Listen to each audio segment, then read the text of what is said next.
Un exercice sur les triangles semblables. Alors, nous avons mis ici un triangle ABC, et à l'intérieur de ce triangle, il y a un autre triangle EFG, avec des petites annotations d'angles en couleur. Première question, il faut montrer que les triangles ABC et EFG sont semblables.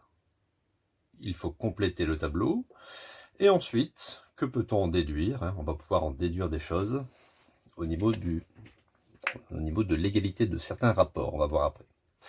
Alors, déjà on s'aperçoit qu'il y a des angles qui vont être communs. Donc l'angle ABC, d'accord, l'angle ABC en violet ici, est égal à l'angle EFG.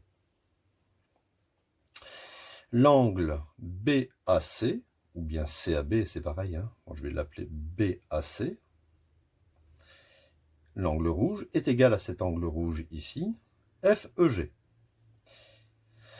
Et pour finir, au niveau de l'angle vert, l'angle ACB est égal à l'angle EGF. Voilà. Donc à partir du moment où ici on a des angles égaux 2 à 2, on a 3 angles ici égaux 2 à 2, alors automatiquement les triangles ABC et EFG sont semblables. D'accord? Alors, il suffit normalement que de 2 angles. Si vous avez 2 angles égaux 2 à 2, par exemple celui-là et celui-là, ça suffit à dire que les deux triangles sont semblables. Ou bien celui-là et celui-là, ou bien celui-là et celui-là. Mais comme ici on a les 3 angles égaux, automatiquement, ce sont des triangles semblables. On a déjà répondu à la première question. Alors, les sommets qu'on appelle homologues, bon, bah ici ça va être B et F. Deux autres sommets homologues, on a A et B. Et pour finir, on a C et G.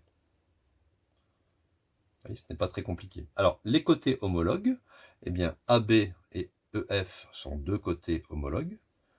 AB et EF. On a AC et EG. Voilà. Et pour finir, le côté CB est homologue à FG. CB ou BC. BC, FG. Voilà. Donc maintenant, petit 3, qu'est-ce qu'on peut, là ça c'était le petit 2, qu'est-ce qu'on peut en déduire de tout ça? Une certaine relation au niveau des rapports. Eh bien, par exemple, on peut dire que ici, BA sur FE, il faut prendre à chaque fois les côtés homologues, BA sur FE, ou bien EF, c'est pareil.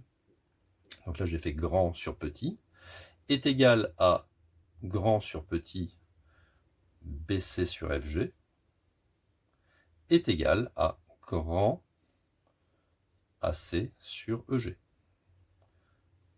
D'accord? Ça ressemble à l'égalité de Thalès, du théorème de Thalès.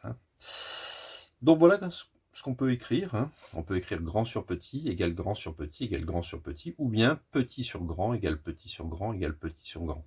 Et dans certains exercices, on va nous donner des valeurs et il faudra trouver en fait les valeurs manquantes. Donc voilà, cet exercice est terminé.